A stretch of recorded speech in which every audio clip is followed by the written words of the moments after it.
I'm low-key nervous because, of course, it's called Traces of Mika. So I'm supposed to lay it all out there and be completely vulnerable. And it took me to listening to some of the previous conversations that I've had on Traces of Mika to say, wait a minute, people don't know some of the real ugly shit that I deal with.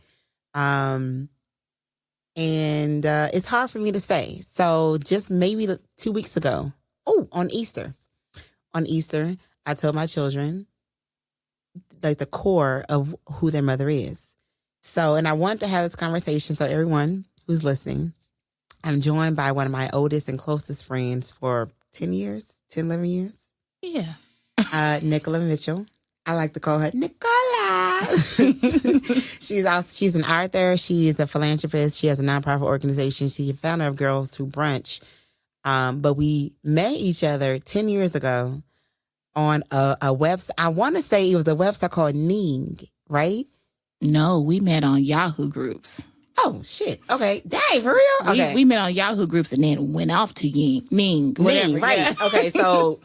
So Ning.com was this website where you can create like your own little Facebook. Mm-hmm. And Yahoo Groups was something like what like Facebook Groups is now. Mm-hmm. None of those two websites exist anymore.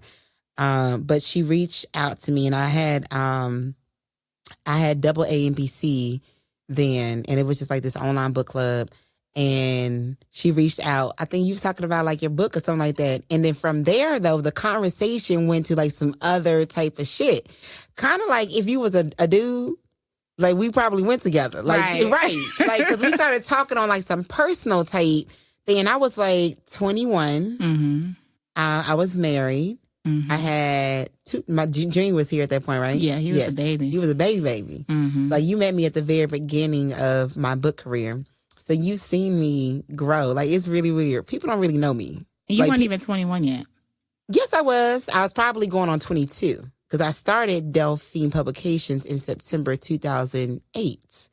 So I had just turned 21. Okay. Well, maybe you did meet me at 20. Mm-hmm. It was 20. Yeah, you met me at 20 because I had started ABC when I was 20, like earlier that year. So you're right. You probably met me at 20. And then I turned 21. Mm-hmm. So tell me about how naive I was. Not naive, but just innocent. I was real innocent, y'all, when I met Nicola. Tamika was the girl that was going to get kidnapped at the bus stop. Really? You were. Tamika was so in love with life and in love with love. Tamika believed that there was only good in everybody. And at that time, she was just naive, happy. She didn't think any kind of heartbreak in regards to a relationship and things could happen to her. I think she felt like she already experienced her most traumatic or heartbreak with her mom. So there was nothing else that she can get. Nothing could top that. Yeah. And crazy. She it was just like so many conversations, so many crazy experiences. An example of Tamika being naive. Well, not naive, but she was just... Naive, you can call it what it is. It was hilarious, though. We were in Memphis.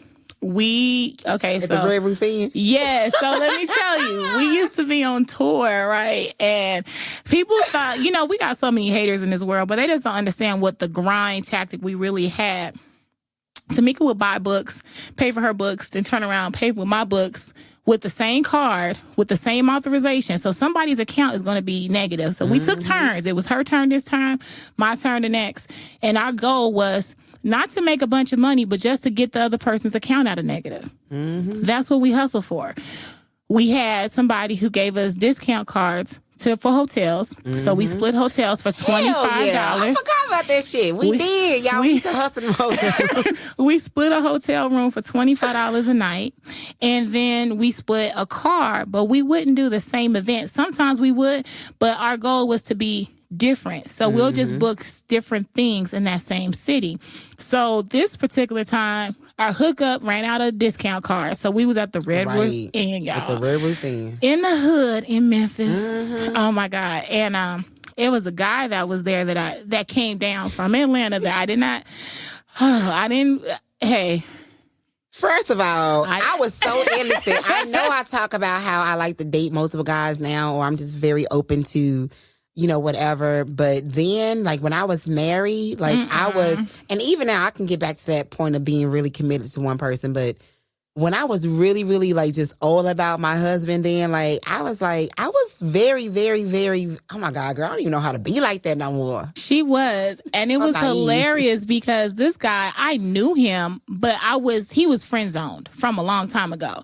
But I didn't really believe he was coming. It was one of those things. So when he showed up, we was like, whoa, okay, he's here. Right. Then he said he couldn't get a room.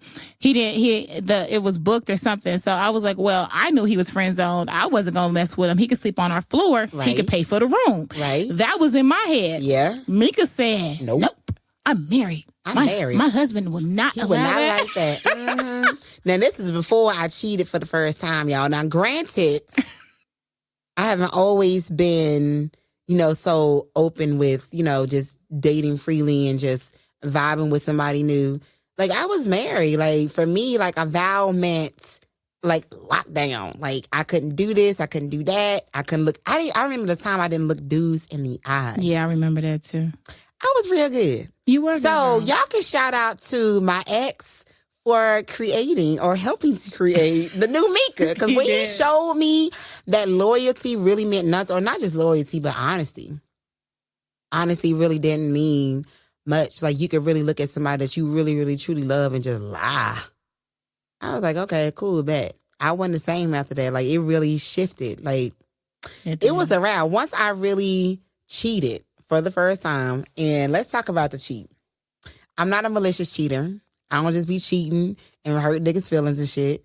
I be very honest. So when I did cheat, right, it took me a couple months, right? But I went to my ex, my husband at the time, and I had let him know that it had happened and that I was done. Because it was me, like I cheated. Like, if I cheated, then that means it's a wrap. There's nothing else to do here. Well, I think it's that old wise tale that we all go through, that he hurt you, you just wanted him to hurt back. And I think what you wanted was really more of a reaction from him. And yeah, I think the cheating was bad, but the reaction is what really pushed you, because you wanted him to hurt like he hurt you. I wanted him to see me, because before I actually cheated, I set that man down. Like, a lot of women don't even do this shit. Niggas really don't. Right. But before I actually stepped out, I set my husband down. I said, I'm unhappy. I'm vulnerable. She did. What we gonna do? You know what that man did? He looked at me, so he shrugged his shoulders and everything. Mm-hmm. So honestly, what am I supposed to do? I had this on a previous conversation on another episode of Tracy and Mika, where if you're not giving your spouse or your partner everything that they need, and they have communicated that with you, right, and you refuse, I feel like they can go and do whatever the fuck they want. Because I don't think that that's right. If somebody sits here and say, it's like saying I'm hungry and you don't feed me. Right. But I'm hungry. Are you going to feed me? And then if I go get something else to eat, you going to get mad because I'm going to go get something to eat? I told you I was hungry. So, let's take it back. All right. So, I wanted to talk to you because I will have this conversation with you on Tracy and Mika. Because you can't have Tracy and Mika without me admitting to the fact that I deal with depression.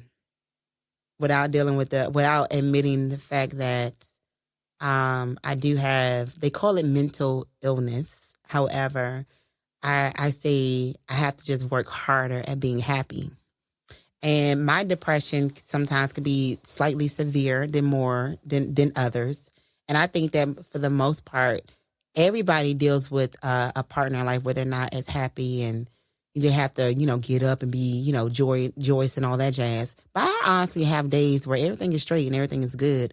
However, I can't get out of bed. I really genuinely deal with depression, like manic depression, to the point where y'all don't hear from me for many, many days or many, many weeks or whatever the case may be. And then when you guys do hear from me, I try to be jolly. I try to be personable, whatever the case may be. But now I'm 33 now. I'm Well, I'm about to be 33. My birthday is in June. I'm about to be 33.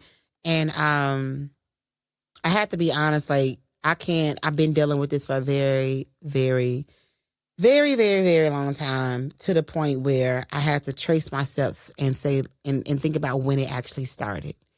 And I don't know when it started, but I know the first instance of where I can remember were like the earliest indication of I was dealing with depression.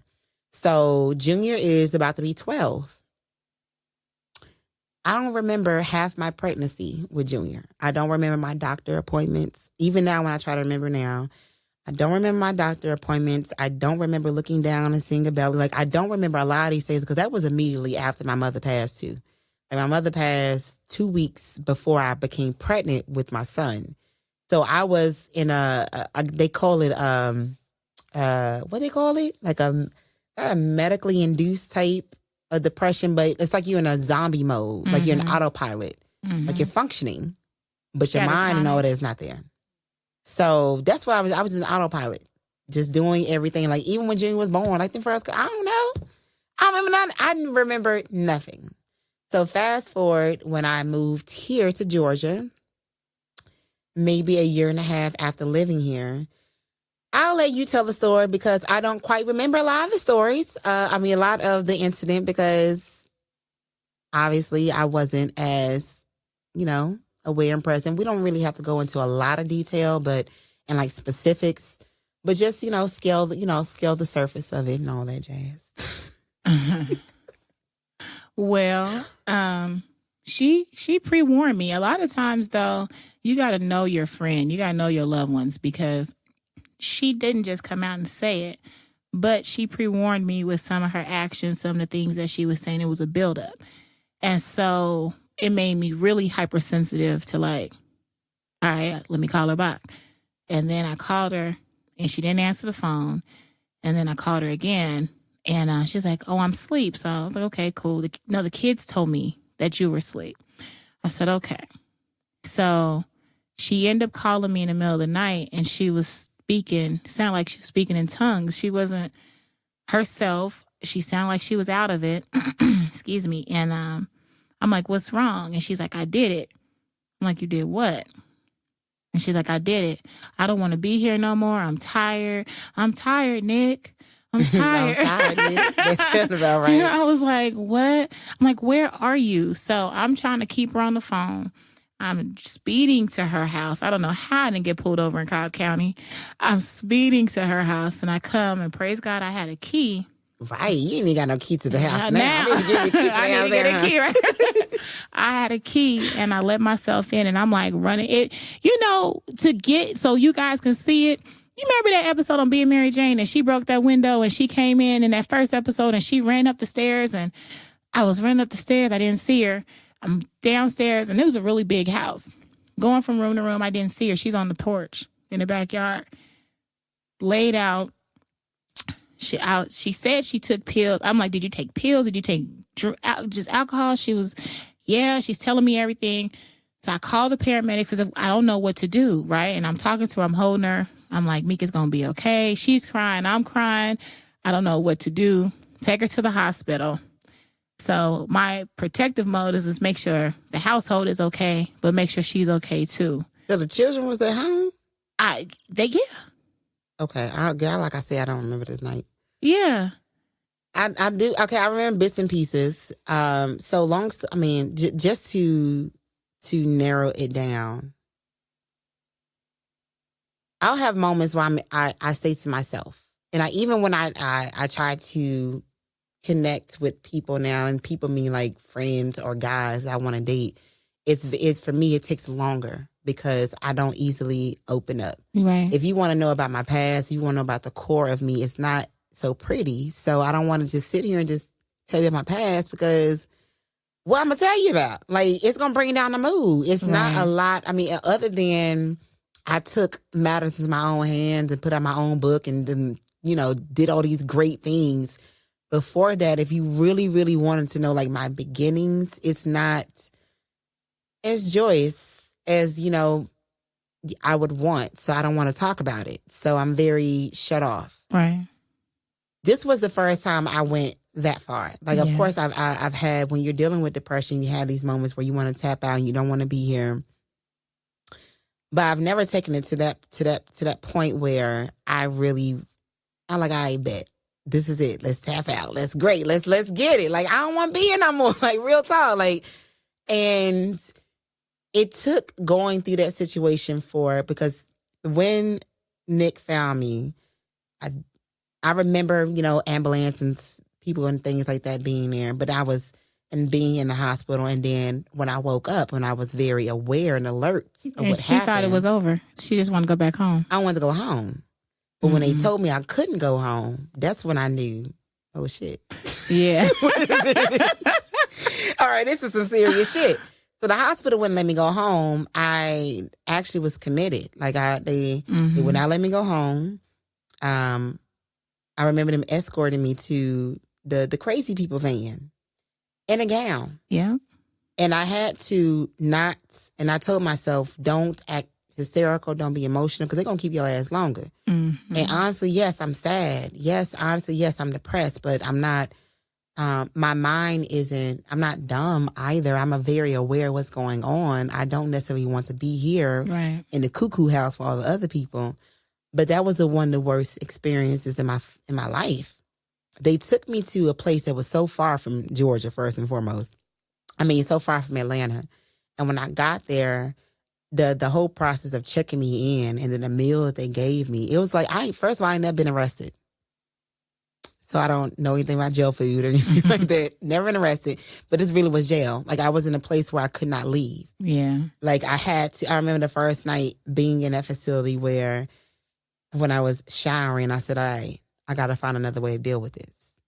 Because I feel like this quite often. I feel sad often. I feel like I want the end to come often because my life is filled with work, like AABC, trying to, build these platforms for other people, dealing with all that negative energy over there, dealing with Delphine Publications, dealing with artists who are unappreciative, dealing with people who are using you, dealing with people who want to talk about you, people who don't really know you. Mm-hmm. And then at that point, I was in my first relationship outside of my marriage, and he wasn't the best person to be with. Mm-hmm. And so when I realized I went all the way there and I could not leave, and the next day I'm playing cards with somebody who really cuckoo, I said, I bet I got to find another way to deal with this. And it's been, I don't know how many, that's been a long time. It's been a lot of years. That's been like 5 years now.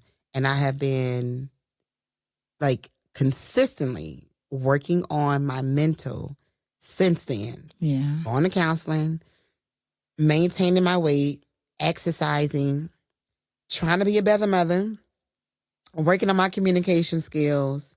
And then it just took me to just now to say, all right, I'm Tamika Newhouse or Tamika Jameson, whatever the fuck you want to call me.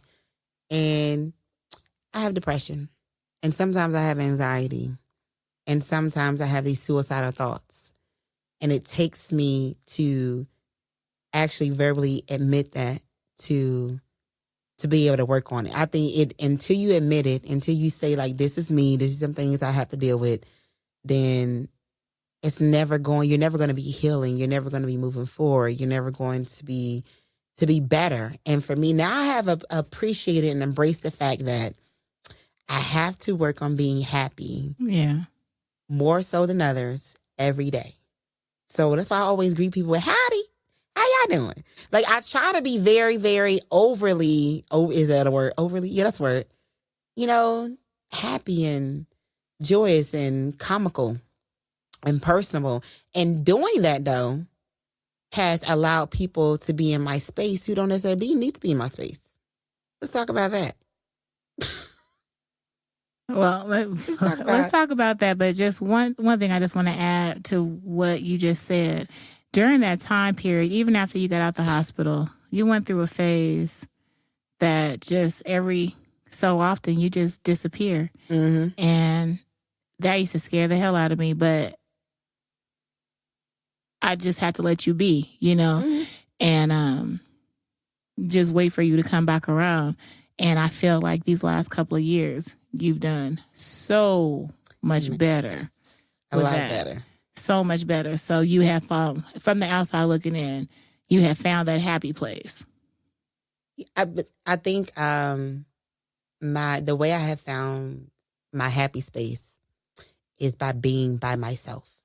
Mm-hmm. So granted, I like to date. I like to hang out, things like that with my male friends, even my female friends. But over the past 3 years, since I've been single, I have purposely not given someone all of me because I don't know all of me just yet. I'm not all the way good. There's some things I need to work within myself. So I have chosen to not go all the way there. And I've liked and loved a couple people in these last 3 years. Not being in love, but I've loved them and I've cared for them. But I've been mature enough to say, nah, nope. We're not about to be girlfriend, boyfriend. We're not about to do this, do that.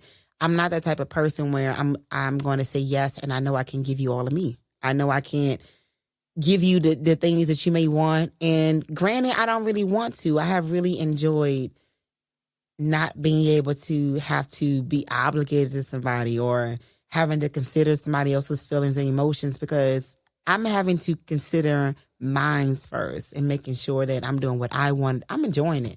Yeah. Somebody right now is challenging that space, and we're not going to mention his name. If he make it next month, then he good to go. Like, he may be here for a minute. If he here in June, all right, bet. Then we can say, all right. Yeah.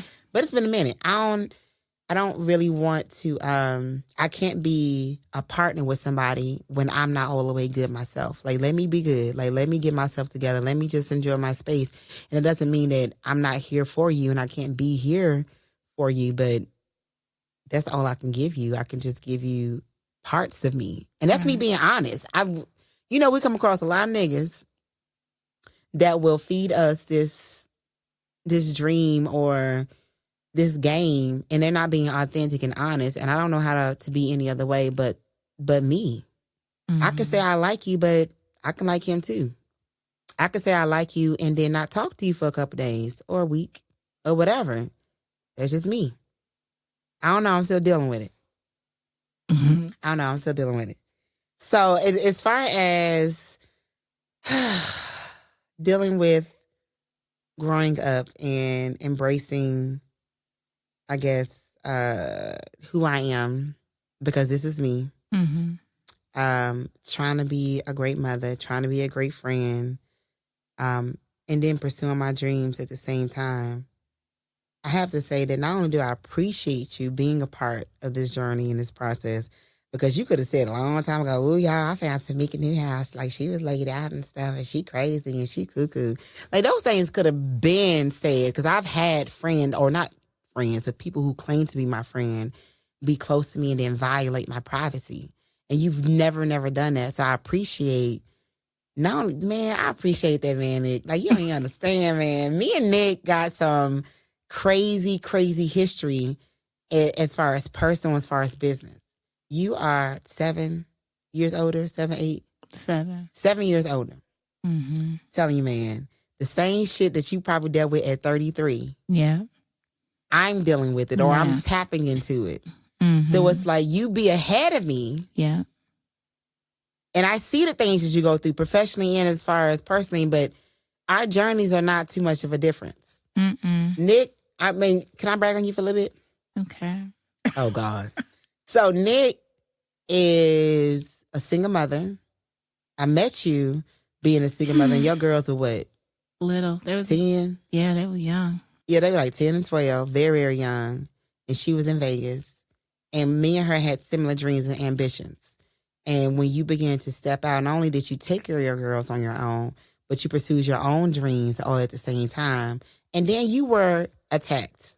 Mm-hmm. Professionally, personally, all that shit. When I say that, I guess your endurance and your strength and your consistency and your focus has some influence on me. It definitely does. I can't front and lie on that end, because now when I look at your girls who are now 26, 25 and 21. 20. She'll be 21 this year. Now, when I look at your girls now, first and foremost, I can't wait for my kids to get the fuck out of my house. Because Deja's just 16 and 11 now. But my children were like the age then that, my children are age now that your children were then. And now that I see where your girls are now, I'm like, okay, cool. Let me just keep going. Like, if I could just get to where Nick got her girls, because you did on your own. You got a college graduate, a professional at that. Now I think she's about to purchase her own. She's 25 and so I'm like, God damn it. I met this girl when she like 13, 12, and she about to pass me. This is not fair. And so then we got Diamond, who is 21. She's about to be a senior in college. And like she's over her newspaper, like Gord, like, and when I look at her now, and I look at her then, like Diamond has come not only a long way physically, but mentally. The girl confident now. She's too confident. Too confident. And I remember when me and Diamond used to have our moments here and there, and we would roll around and shit like that. And I used to try to pump her up and hype her up. We have a little car concerts and shit like that. Like she has really grown up to be confident and strong and intimidating a little bit. Like, goddamn. Like, where did this come from? Like, she could do hair, makeup, all that. I want to just say you did a great job. Well, thank you, friend. But you did a great job. It's your tribe, man. I couldn't do that by myself. All y'all had a hand into it, and especially when we moved here. When we moved here, let me give you your little praise report. We moved to Atlanta. I always planned on moving to Atlanta, but God sped it up because Diamond became diagnosed with optic nerve disorder and a mass on her brain. And so she was losing sight in her left eye. And we had to move here for her medical treatment. They actually gave me we found out the day of my daughter's high school graduation, my oldest, and that we had 3 months to move here.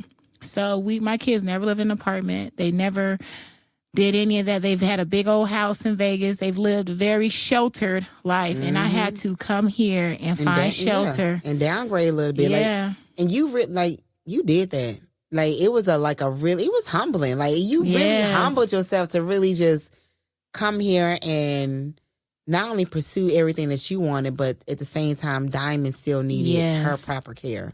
Yes. That was a big transition. And you helped me a lot during that time because I had a breakdown. You know, I think we're really close because we have the same face. We have that happy all the time, strong face, but there's insecurities, there's doubt within us. And when I moved here, I remember I moved to my apartment. I didn't have no furniture. All my stuff was still in Vegas. Stuff was going wrong with how we planned the move. Diamond they wouldn't put my baby in school. And I just sat on that floor and I just cried. I'm like, Lord, am I doing the right thing? And Tamika, I called her. I said, I don't know. I'm just sad. My car wasn't here yet. Tamika came. She was taking that girl to school every day. She was like, okay, well, you're going to stay at my house so she can at least be in the bed. And she was making sure she got to school every day. Like, we thugged it out.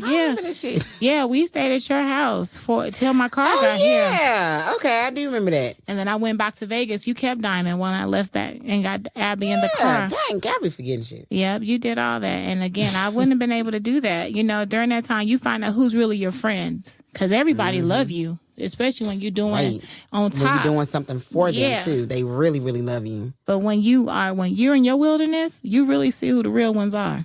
I mean, people they don't really understand that pursuing your dreams takes a lot of sacrifice, but more so mental sacrifice. No one really checks on you in the wee hours of the night or just whatever. They want to be on your timeline or they want to be on your phone when you post some good news or when you do this and do that. But honestly, this has been one of the most joyous but darkest journeys I've ever taken on. And even now, I'm still learning lessons because I could be like, come on, I am at the end of the day, I really at the core of I'm very naive still. And I'm still very friendly. I just try to just be me. I try to see the good in everybody. I really, really do.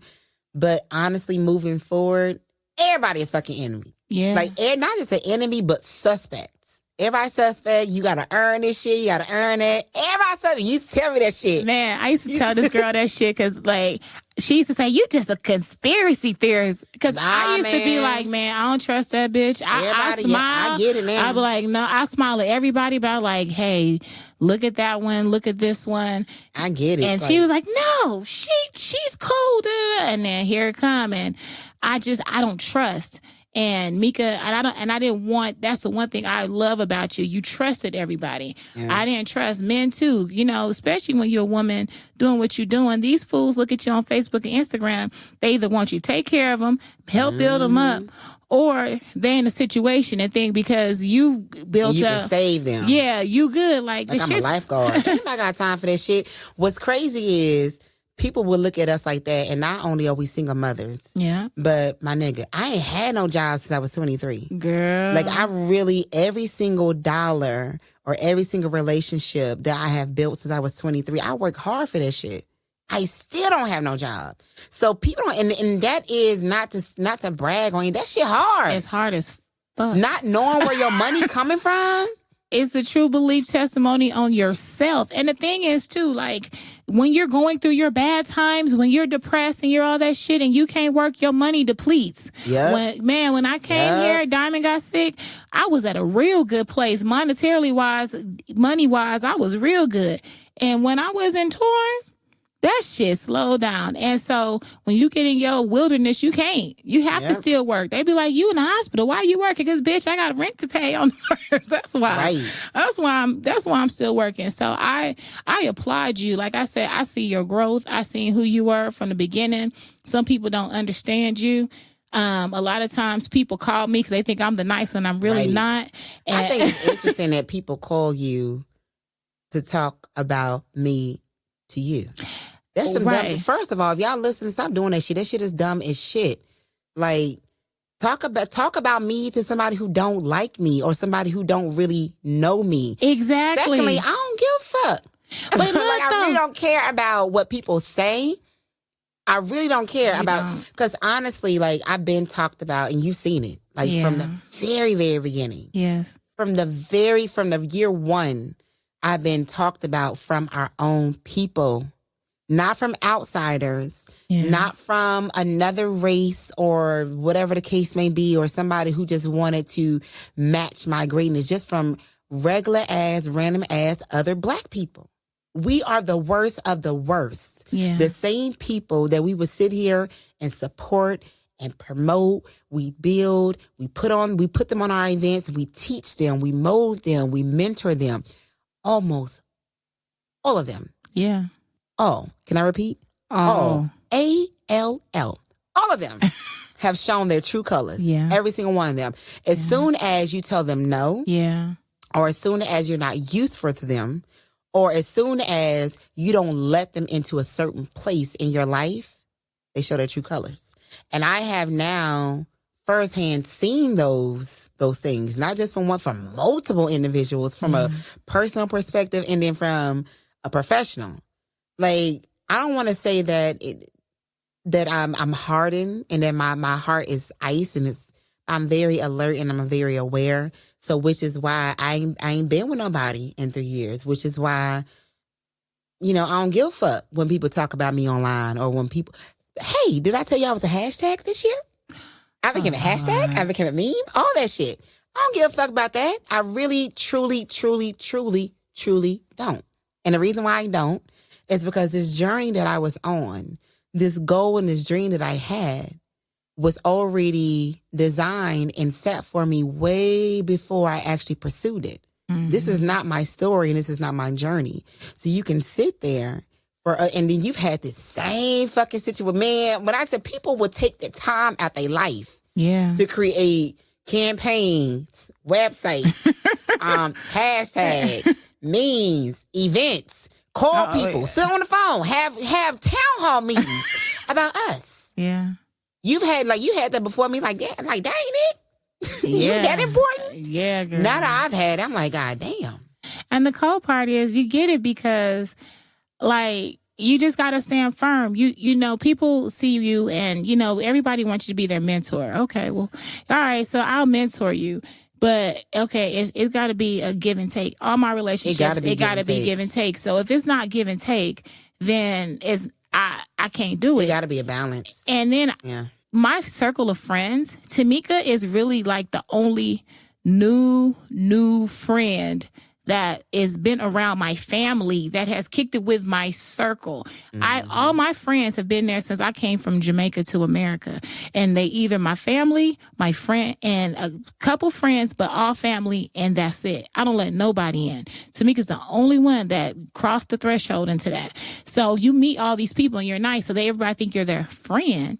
And then they get mad when they're not invited into that inner space. And I got that. Not mad, man. They get evil. Yes. What the hell is that? And somebody told me that. Like, I'm going to leave the child nameless, but Tamika came in town during my bullshit that I was going through. Plus, we found out about Diamond. Plus, Destiny was about to graduate. Plus, we was dropping a book. And she seen that these bitches was calling me all hours of the morning, 2, 3 o'clock in the morning. And I'm answering the phone being guidance counselors. And Tamika said, no. You can't do it. No, hang up the phone. No, office hours. And that moment when I stopped doing that, that's when my whole life changed. And then one person was like, "You didn't introduce me to Tamika." Was I supposed? Was I supposed to? Yeah, right. When you told me that, I was like, "Girl, I ain't nobody." Girl, what you want to meet me for? We was on itinerary. We was working. Right, like it's. Oh my gosh, I want people to understand, like. Granted, like we are natural born storytellers. Yes. And we are natural born hustlers. And we have this endurance and this strength in us that has allowed us to not only raise children on our own without help. Yes. Physical and financial help. Like to really go all in. You, girl, talking about that's a whole other story. So we ain't gonna go about to go there. But to be able to do that, I don't understand. We got young black women, young children. Pursuing, this book tour shit that requires money. So you traveling around the world. Then you got to go home, do homework, make sure they straight, talk to them, school them, go to the schoolhouse, attend all these extracurricular activities. My kids and we ain't even got to the point where you at home now. You got time for yourself. We ain't even got there yet. Nobody really understands what it takes to do all these things. That shouldn't, which is why I felt like I dug myself in a hole. Like I'm on go mode, go constantly, and then I'm trying to be the mother that my children want to be. So I'm trying to do all these extra. You remember I'm doing all the teen moms. I want to do this shit. I'm getting cupcakes and cookies and stuff. And I'm staying at the end of the game so that I can show my children that I'm here and I'm present. But I'm tired. I don't want to be here. Like the rent due, or like the light bill just came into like, I got to finish this chapter, or like, can I go on a date? Like there's a lot of things that we deal with as single mothers, period. And even as they get older, it don't get any easier because they don't know how to function in the world. So it's like, well, when the fuck do I get a break? Like, when can I breathe? Like, when they daddies gonna step up? Come on, daddies. My God, damn, like you can't take care of your children with a conversation every 3 or 4 days about dumb shit. Like your children really physically need you and they can't eat from a conversation. Well, at least you get that. Mine called at graduation and was yours is the worst. At the college graduation that he ain't paid better for. He just perished and we get life insurance. He ain't paid for nothing at this graduation to get here. He on FaceTime with my baby while she on the ground. I was so disappointed. Then he called Diamond and she called him by his first name. Because our daddy, that's an action word. Then he hung up on her and called me and said, "You ain't gonna check that? You taught them that they gotta call everybody Mr., Mrs., and whatever. She better at least call me Mr." Why? I said, "Nigga, that's what you say. That's all you got. Now, what's the problem? Not the one that's been team you. Like, why is she calling you that? Why is she addressing you like that? Like, this is the same. And girl, we can talk about men all day, every day. Right. Men want respect given. Yes. Men want loyalty and all that given. But you really got to earn that. And you got to be consistent with that. And the moment that we see that you're not, we're going to treat you accordingly. But you know what I did with my girls? And you got to do this with your kids. This is just one piece of advice. When she hung up that phone, I looked in her face. I said, you fight with words. You don't fight with bullshit. That's what weak bitches do. Right. You let that nigga know how you feel. Yep. Straight to the point, not disrespectful. Straight, no chaser. And you fight with your words. Yep. That's the only way. And I don't give a fuck if it's him, if it's your boss, your friend, the nigga on the corner. You tell people how you feel. Mm-hmm. That's how we communicate. No, that's how you be happy. Yes. Honestly, like the relationships I had after my marriage, the ones that I cared about, when I found myself not being honest, I wasn't happy. Right. Because if you find yourself saying, well, if I say this to them, they're going to get mad. Right. If I say this to them, I'm not going to talk to them. You don't need to be with them. Because if you really can't tell this person how you feel, and then they try to find a way to understand and work through that, then you don't need to be with them. Male or female? Male or female, real talk. Male or female. And that's not just in a romance sense. I'm talking about period. If you cannot be authentically yourself with anyone, you don't need to talk to that person.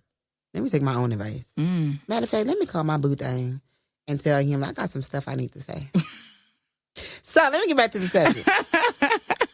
All right. So I definitely appreciate you sitting here and having this conversation with me. For everybody to listen after the fact. People may wonder, okay, well, she said she dealt with depression. Or she said she has depression. Well, how does she deal with it? And it wasn't until just recently where in maybe this past year, where I have found ways to really cope with my depression. Mm-hmm. So, and I know, and now I know I can feel it. It's like a chemical type thing. Like I feel it within my whole entire body. It's kind of like if you got to go shit or if you got to pee. Right. Like you feel it within your body. Like, okay, this is about to be a bad day. Mm-hmm. Like in regards to whatever I do, I can't get happy. I can't get there. Right. So I go to the gym. I go for a walk. I roll a blunt. Did I say right? But you right. Right. Or if, whoever I'm vibing with or whoever I'm talking to, if I want to laugh with them, laughing is always, always good for my soul. So for anyone who's dealing with being happy, and I like to say dealing with being happy, like if you got to work harder to be happy, I don't like to use the word depression or mental illness because they have a negative undertone to it.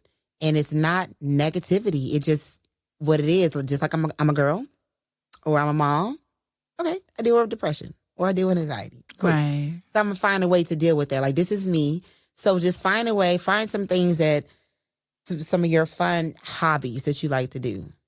Definitely go for a walk. Mm-hmm. And for me, I have been in counseling for 3 years, maybe over 3 years. And counseling is not a hop, skip, and a jump. It's a long, tedious process. And it wasn't until this past year where I really, really realized the tools and the reasons to why she's doing the things and saying the things that she's doing. So I've learned how to communicate. I've learned what my triggers are.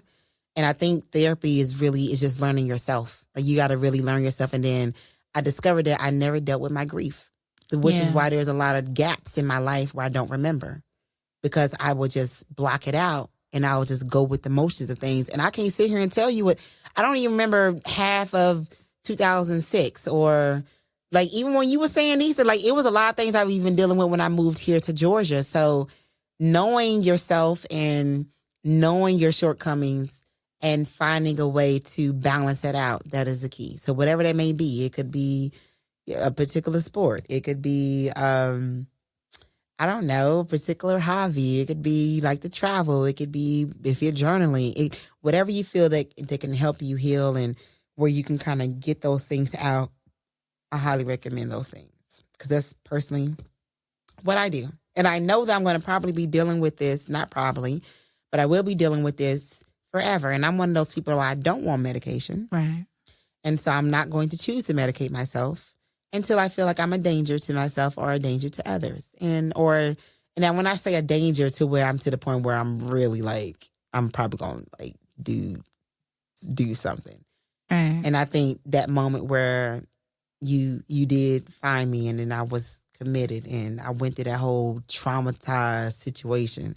Oh my God, that was horrible. Wait, let me make y'all laugh though. This heifer looked at me and was like, bitch, if you wouldn't have called the police. Oh, yeah. I said, I did say what was I supposed to do? Man, You supposed to wait, man. You supposed to wait for you to wake up and be sober. Man, I was scared. I couldn't lose my friend, man. You did. I mean, I said that in that moment, and I really did mean it. But however, you did make the right choice, because if without that experience, I probably would have did something again. And maybe even worse. And worse. Yeah.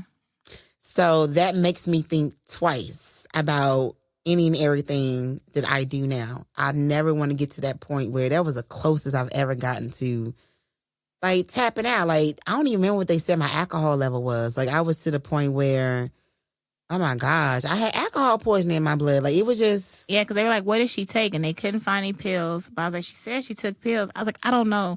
But I just needed them to fix my friend and then have to be the one to make the decisions in the hospital. I was like, Lord Jesus, I can't do this. I need you to get better. And I'm yelling at her. I need you to get this shit together.